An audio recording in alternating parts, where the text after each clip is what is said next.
Welcome to the channel. So, it's about the 23rd of September. It's been a long time since I last did a video, but things have been very, very busy, which I'll talk all about in a second. I've managed to put together a really good book called The Microbe Edge. Well, I think it's pretty good. Basically talking all about how gut health can impact your well-being, from especially to do with athletes, for fitness, endurance, body composition, fat loss, muscle growth, nutrient absorption, etc. But that's another subject we'll talk about later. School holidays, obviously that's pretty hectic. Went up to Scotland, which was great. Met up with Martin, the determined runner up there, up in the Cairngorms. But Scotland was great, Edinburgh was fantastic. And that's actually where I think I had sort of ignited my kind of love again for the trails.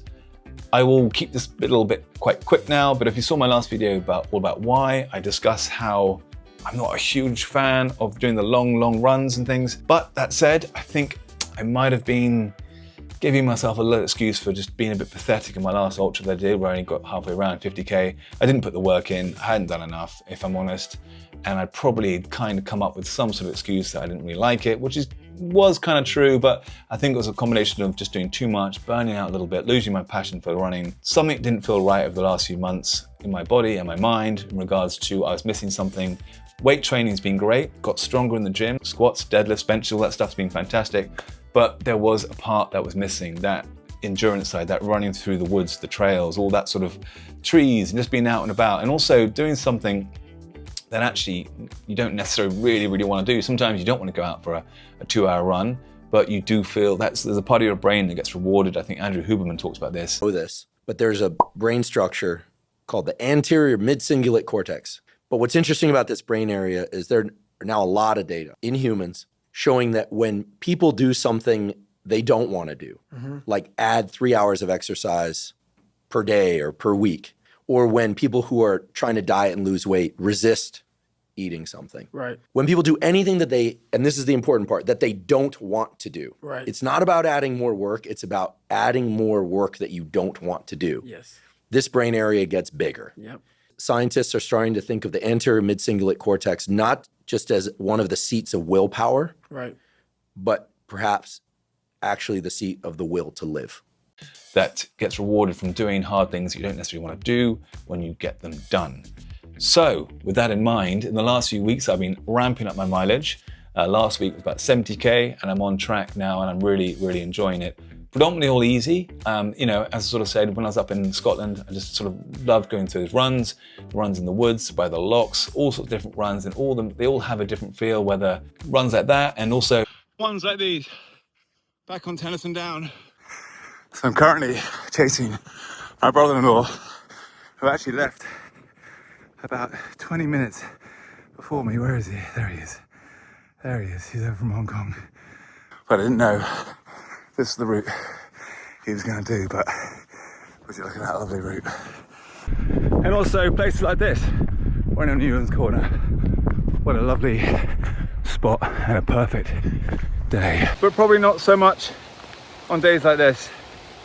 It's absolutely hammering it down, and that's about it. But then beautiful runs like this, the early morning, the early 5:30, 6 o'clock starts. And when it gets dark, the head torches come on. But yeah, out on runs like this, and the sun is just popping up. You can't quite see it. Which brings me today. I should have caught up by now with everyone. I've got about a 3-hour window, which I'm going to use for all on trails, keeping the heart rate at around 125, 130, 135 beats per minute, which I'll talk about in a second. But back to the basics.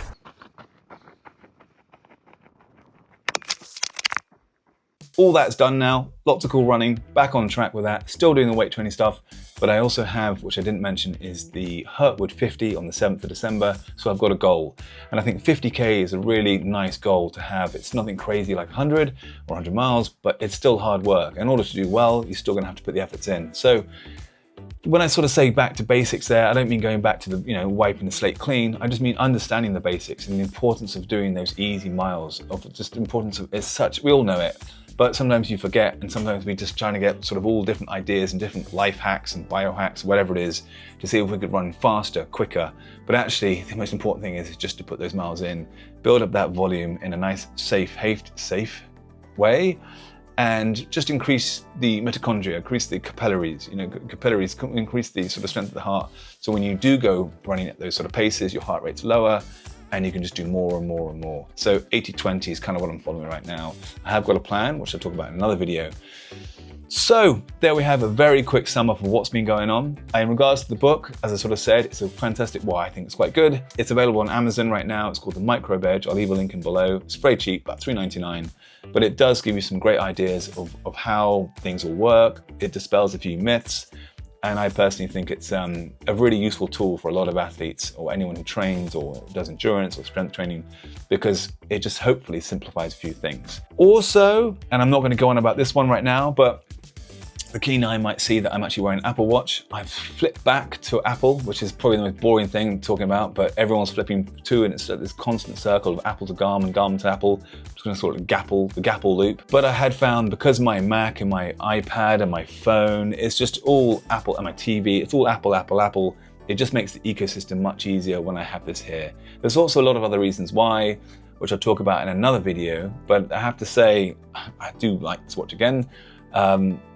Maybe I'm fickle, maybe I'm just ridiculous or a bit just stupid, whatever it is. But yes, so that is back on my wrist. In regards to footwear, big fan of Topo Athletic right now. I've been using the Ultra Ventures, and I've also been using the Mountain Racer 3s and the 4s.